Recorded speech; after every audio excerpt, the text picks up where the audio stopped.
Mesdames et messieurs, chers téléspectateurs, bienvenue à votre émission HCOM Hémicycle. La tribune de la représentation nationale reçoit sur ce plateau M. Abdoulaye Bar Bachar. Il est cadre supérieur du ministère des Finances, doctorant en finances publiques et droit comparé à l'université Paris Panthéon-Sorbonne. Il sera question au cours de cette émission du nouveau rôle du parlementaire dans la préparation et l'exécution des lois de finances. Bonjour. Bonjour. Bienvenue à l'émission HCOM Hémicycle. C'est une émission consacrée aux activités parlementaires. Vous êtes expert. Avec vous, bien que vous ne soyez pas conseiller national, mais on va débattre de ce thème qui concerne le rôle du parlementaire dans la préparation et l'exécution des lois de finances. Pour permettre à notre spectateur, pour nous permettre de planter le décor. Alors, Monsieur Abdoulaye Bar Bachar, est-ce que vous pouvez nous définir succinctement ce qu'on appelle d'abord les lois de finances? Je rappelle à notre spectateur que vous étiez aussi un ancien secrétaire général du ministère des Finances. Merci beaucoup et merci à l'ONAMA de nous donner cette occasion pour nous entretenir sur un sujet d'intérêt commun. D'abord, la loi de finances, pour quelqu'un, disons une définition assez simple de la loi de finances, c'est quoi? C'est un acte juridique qui prévoit et autorise le budget de l'État. La loi de finances contient donc toutes les dispositions fiscales, c'est-à-dire la politique fiscale, les estimations donc des dépenses et aussi la question du financement et la dette publique. Merci. Oui, voilà cette définition succincte. Quelquefois, quand au Parlement, nous suivons les débats, n'étant pas un technicien du domaine, pour le profane, dans les lois de finances, on dit que bon voilà, pour le budget 2023, je prends un exemple, les dépenses effectuées à tel montant de tel milliard, les ressources d'un montant de X milliards, on parle d'un déficit, on parle d'un excédent. Alors, en fait, nous voulons être un peu édifiés sur ces termes techniques. Oui. Merci, et je crois que c'est important avant d'expliquer tous ces éléments, de définir ce que c'est que le budget en des termes assez simples. Le budget, c'est quoi? C'est la traduction chiffrée disons, des besoins des populations que le gouvernement essaie de rassembler et de les traduire donc en expression, disons, budgétaire. Quand on dit les dépenses s'élèvent à un montant de X milliards, et on donne aussi le même niveau pour les recettes et les questions de déficit, c'est que le dépense, c'est toutes les dépenses de l'État et de ses démembrements qui sont couverts par le budget de l'État. Donc les dépenses de salaire, les dépenses d'investissement, les dépenses de fonctionnement, les dépenses donc de transferts et subventions, et aussi les services de la dette. Les recettes maintenant aussi, c'est toutes les possibilités de recettes, donc les recettes fiscales, non fiscales, s'il y a aussi des recettes exceptionnelles. Tout ça, c'est pris en compte donc, dans le cadre donc, du total de recettes. Maintenant, les déficits... On parle des recettes traditionnelles. Oui, voilà, les recettes traditionnelles, c'est un peu les recettes donc, fiscales, donc des régies, des impôts, de la douane, ou bien des domaines. De téléphonie mobile. Voilà, tout ça, donc, c'est des recettes traditionnelles. En comparaison aux recettes exceptionnelles, par exemple, genre les recettes pétrolières ou d'autres types de recettes. Pour le déficit, c'est que souvent le budget se traduit par un solde. Et ce solde peut être déficitaire. Donc en ce moment, il faut trouver ou bien expliquer comment on va financer, et qu'il y a d'autres implications sur donc, le niveau de l'endettement, etc. Mais aussi, il y a les cas où le budget se termine par un excédent. Ça également, il faut bien expliquer qu'est-ce qu'on en fait donc, de cet excédent. C'est vrai, on a eu très peu de budget excédentaire. Cela s'explique par le fait que nous avons quand même des besoins sociaux qui sont assez importants, mais souvent c'est bien encadré. S'il y a un déficit, comment on les finance c'est comme assez important d'édifier et ça ressort tout ça dans les documents donc de la loi des finances. Et je voudrais peut-être dire 2-3 mots sur la loi de finances. Il faut faire la distinction entre les budgets et la loi de finances. C'est vrai que le budget est annuel, mais la loi de finances, lui, va au-delà. J'explique. Par exemple, si des dispositions fiscales sont édictées, je prends un exemple, en 2000 ou bien même à l'indépendance du Tchad, si ces dispositions n'ont pas été expressément donc modifiées ou supprimées par une loi de finances, ces dispositions continueront à s'appliquer. Alors que le budget, suivant le principe budgétaire, c'est quand même le budget annuel, mais la loi de finances, c'est quand même un document juridique qui va au-delà donc d'une année. Oui, un peu plus loin, vous nous avez fait la différence entre la loi des finances et le budget. Nous prenons par exemple dans les débats, quelquefois la commission en charge de l'élaboration de la loi des finances au sein du Parlement dit en ce moment que comparativement à celle de l'année dernière, le budget de l'exercice 2010 c'est des exemples que je donne. 2023 est déficitaire ou soit excédentaire. En fait, on a du mal à comprendre ces expressions. Oui, c'est important de... Quand la Commission tente de faire d'abord une comparaison entre un budget de loi antérieur et celle en cours. Celui en cours. Oui, c'est important de comprendre ces aspects. Évidemment, les services techniques, ils ont leur façon de travailler, ils aiment faire les comparaisons par rapport donc aux budgets des exercices antérieurs et tout ça. Mais ce qui est important, c'est quoi? Les budgets, on peut même le caricaturer à l'échelle d'une famille. Donc vous avez votre salaire, vous avez vos dépenses, et puis à la fin du mois, vous savez plus ou moins qu'est-ce que vous coûte donc vos dépenses, comment vous les financez, tout ça. Donc au niveau de l'État aussi, c'est la même chose, mais c'est à une échelle macro. Et pour revenir un peu à votre question, la comparaison, c'est que, par exemple, pour l'année N, si les ressources sont de 100 milliards, je prends un exemple simple, et que l'année N plus 1, si les ressources sont de 120, donc on sait qu'on a fait quand même une progression de 20%. Et les mêmes types d'exemples peuvent aussi s'appliquer pour les dépenses. Mais la meilleure manière pour faire ces comparaisons, c'est de comparer donc les prévisions budgétaires par rapport aux réalisations de l'année antérieure. Et donc ça vous permet de comprendre, par exemple, je prends toujours l'exemple des recettes. Si on a fait 100 de recettes, et l'année suivante, si on a fait 110 de recettes, en ce moment, on sait qu'on compare des prévisions par rapport à des réalisations. Mais des fois, on serait amené à avoir des comparaisons entre deux prévisions et ça c'est pas très approprié. Oui, on parle aussi du budget autonome. Oui. Le budget autonome, par exemple, du Parlement, de l'Assemblée nationale, c'est quoi? Oui, c'est, disons là... C'est pas inclus dans la loi des finances ou soit dans le budget... Évidemment, ça doit être... D'abord, c'est inclus dans la loi de finances, c'est notre système.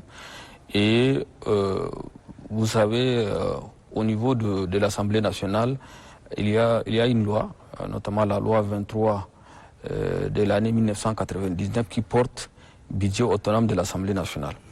Il y a aussi un règlement financier de l'Assemblée nationale qui date de 2010.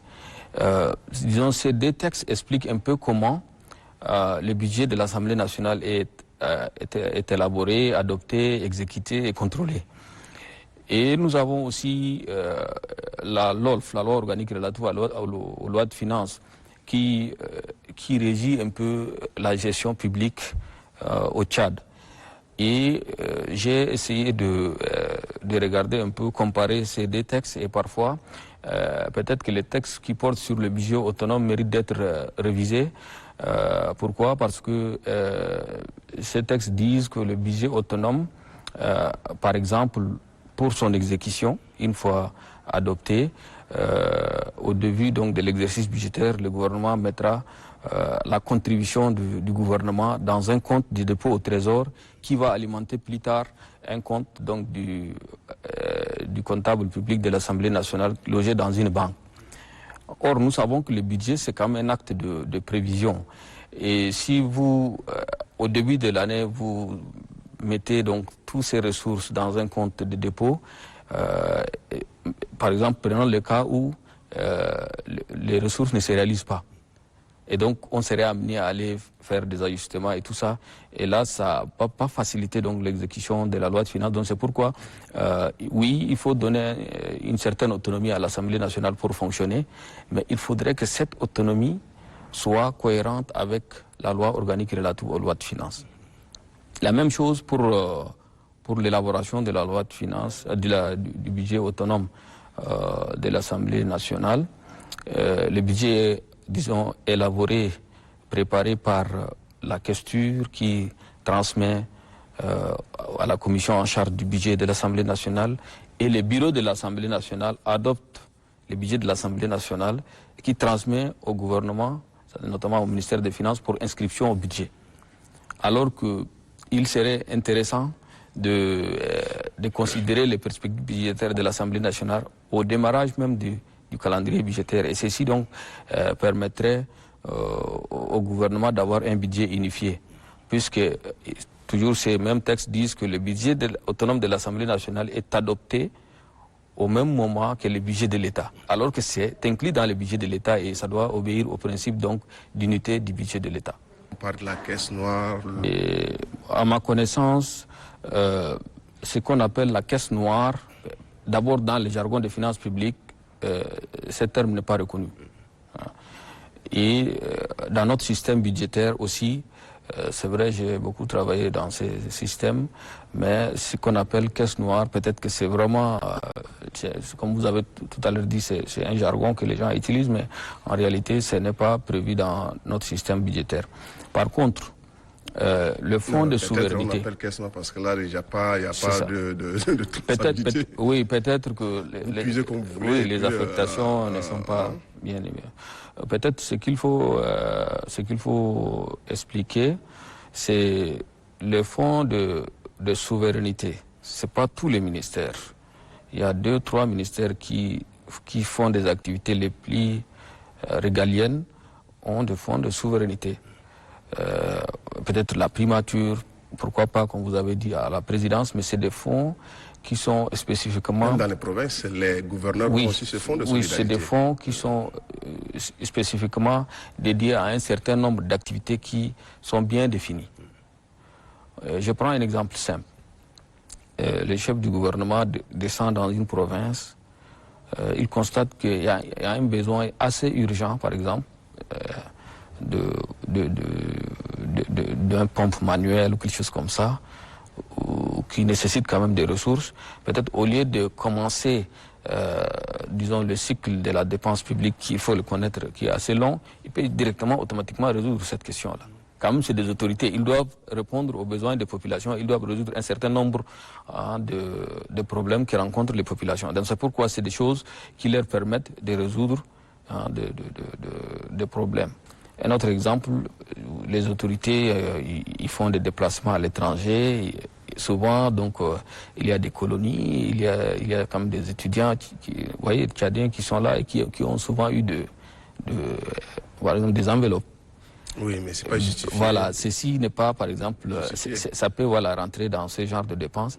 Et je crois que, caisse noire, tout ça, c'est des choses que les gens abusent, mais notre système budgétaire est assez clair. Toutes les dépenses sont identifiées, y compris donc les fonds spéciaux.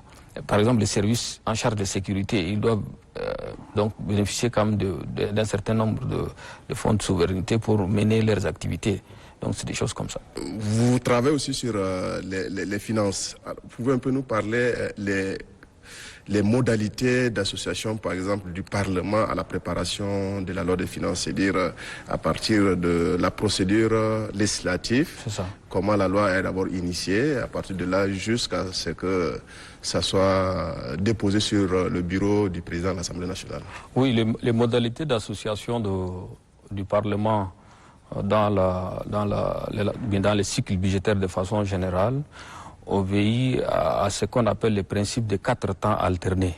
C'est-à-dire, on divise les cycles budgétaires en 4 parties. La préparation du budget qui incombe au gouvernement, l'adoption qui incombe donc à l'Assemblée nationale et l'exécution qui revient au gouvernement et le contrôle externe qui revient à l'Assemblée nationale. Donc c'est des temps qui sont alternés. Et ceci tire sa source même de la Déclaration universelle des droits de l'homme qui stipule en ses articles 14 que les citoyens doivent consentir à l'impôt par eux-mêmes ou par leurs représentants. Ils doivent aussi décider donc des taux et de l'assiette, mais également comment ils vont utiliser donc les ressources publiques. Donc c'est pourquoi, vous savez, les relations entre l'Assemblée nationale et le gouvernement, c'est un peu, c'est ça qui fonde les principes fondamentaux de la démocratie et de l'état de droit. C'est le principe qui dit que le législatif doit contrôler donc le travail donc de l'exécutif. Il y a le calendrier budgétaire que le gouvernement suit, assez régulièrement d'ailleurs, et ce calendrier budgétaire démarre ses activités au mois de février. C'est-à-dire que la préparation du budget 2024, les services techniques du ministère des Finances seraient déjà en train d'y travailler. Maintenant, ce calendrier a quand même un certain nombre d'étapes importantes et se termine au mois donc de décembre par l'adoption, bien évidemment, par l'Assemblée nationale donc du budget, mais également aussi sa promulgation par les chefs de l'État. Et en termes de délai, disons l'Assemblée nationale doit disposer au minimum de 80 jours, entre 80 et 100 jours pour adopter la loi de finances. Jours ouvrés, hein, donc pour adopter la loi de finances. Mais souvent, c'est pas facile donc de respecter ces délais-là. Par exemple, ici, la rentrée budgétaire généralement c'est le 4 octobre. C'est ça. Mais il arrive des fois où on attend jusqu'au 20 quelques décembre d'abord que le gouvernement transmet la loi à l'Assemblée nationale. Oui. Oui. Qu'est-ce qui explique ces retards-là? Qu'est-ce qui explique ces retards? Oui, les retards peuvent avoir peut-être différentes raisons, mais je pense que c'est important de répondre à la question pourquoi on donne un délai de 3 mois, disons, à l'Assemblée nationale pour examiner et adopter la loi de finances. Parce que quand même, le budget, c'est, comme j'avais dit, c'est l'expression financière de besoins des populations et c'est l'outil le plus important du gouvernement dans la mise en œuvre de sa politique. Et donc, si tel est le cas, c'est quand même important de se donner le temps pour préparer, élaborer, adopter cette loi de finances. Donc, on donne ce temps à l'Assemblée nationale pour mener toutes ces investigations en termes donc de l'exécution donc de la loi de finances passée, mais également aussi en termes donc de projection des dépenses à venir. Vous voyez un peu? Donc, souvent, ces retards, il y en a qui expliquent par le fait qu'ils sont en programme avec les partenaires techniques et financiers. J'essaie de comprendre. Concrètement, oui, mais les partenaires techniques et financiers également vous, en tant que technicien, évaluent donc notre relation. Les engagements du Tchad par rapport aux partenaires techniques et financiers sont évalués à travers le budget. Donc, en ce sens, ils travaillent eux aussi sur le budget. Mais ce qui est important, moi je pense que soit il faut changer le calendrier budgétaire pour en respecter, soit il faut respecter tel que est dicté par nos textes fondamentaux. Parce que c'est quand même une prescription constitutionnelle. Hein.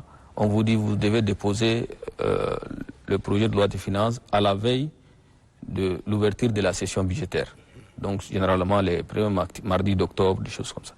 Mais dans la pratique, le budget est souvent...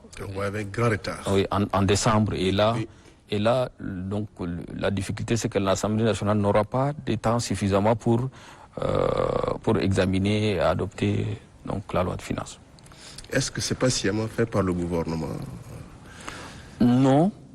Je peux dire que c'est pas sciemment fait par le gouvernement. Vous semblez le défendre? Non, la question est d'écrire chaque fois à l'Assemblée. Oui, moi-même, comme j'avais travaillé dans ces ministères et je comprends, et j'essaie de comprendre un peu les sources de ces retards. Évidemment, les programmes, comme j'avais dit, les programmes avec les FMI sont basés sur le budget.